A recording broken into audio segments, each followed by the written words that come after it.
Pourquoi elle répond pas? Bah non. Waouh. On a une vidéo à tourner. Oh, mercredi.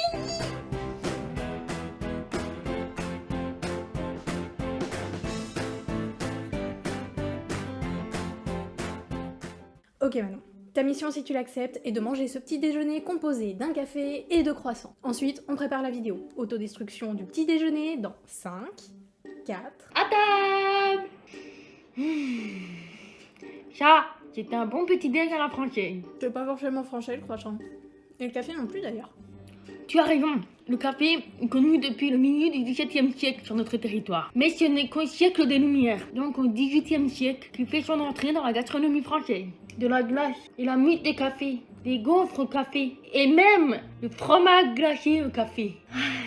C'est le maître cuisinier Menon qui en fait part dans son livre La science du maître d'hôtel confiseur. Par contre, je ne connais pas l'histoire du croissant.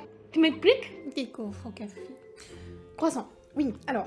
En fait, les origines d'une pâtisserie en forme de croissant sont assez diverses. Dans ce livre-ci, on parle d'un petit pain de froment un peu levé, et en forme de croissant avec un petit surplus de pâte vers le milieu. Ça, c'était en Égypte antique, entre le 14e et le 12e siècle, avant notre ère. Il était fabriqué en l'honneur de la déesse Aroussé, qui protégeait les personnes travaillant le vannage du grain. En Grèce antique, on parle aussi de l'émierton, un petit pain en forme de croissant, là aussi dédié à une déesse, qui est Artémis, l'une des déesses associées à la lune, avec Hécate et Sélénée.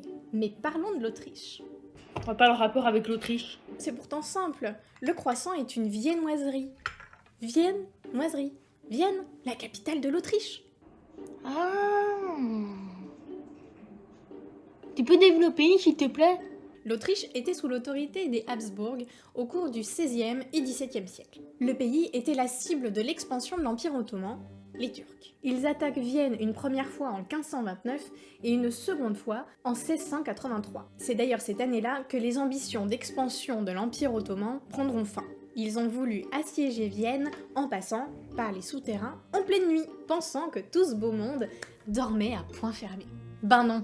Les boulangers travaillaient déjà et ont pu entendre des bruits un petit peu suspects. De fait, ils ont pu donner l'alarme et Vienne a pu se défendre à temps. Pour célébrer cette victoire, les boulangers inventent un pain en forme de croissant en pâte feuilletée. Ça rappelle l'emblème des Turcs qui se trouve sur leur étendard, mais aussi la forme de leur sabre, qu'on appelle les cimetères. Ce croissant a été appelé à l'origine Hornchen et ensuite Kipferl.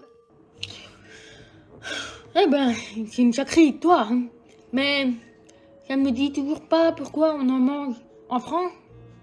Bah oui, pardon. Je me suis laissée emporter par les histoires de croissants. En fait, c'est notre chère reine Marie-Antoinette, autrichienne et femme de Louis XVI, qui fait entrer cette tradition en France dans les années 1770.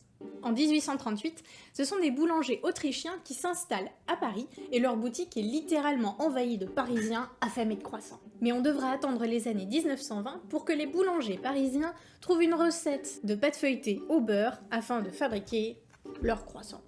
Waouh. Eh ben, tu sais quoi? La prochaine fois, on devrait écrire une vidéo sur les croissants. Et pourquoi pas?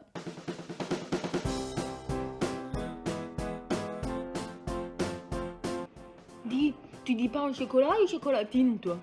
Ni l'un ni l'autre. Je me suis toujours trompée. J'ai toujours appelé ça des croissants au chocolat. Au moins, ça règle le problème. Ou pas.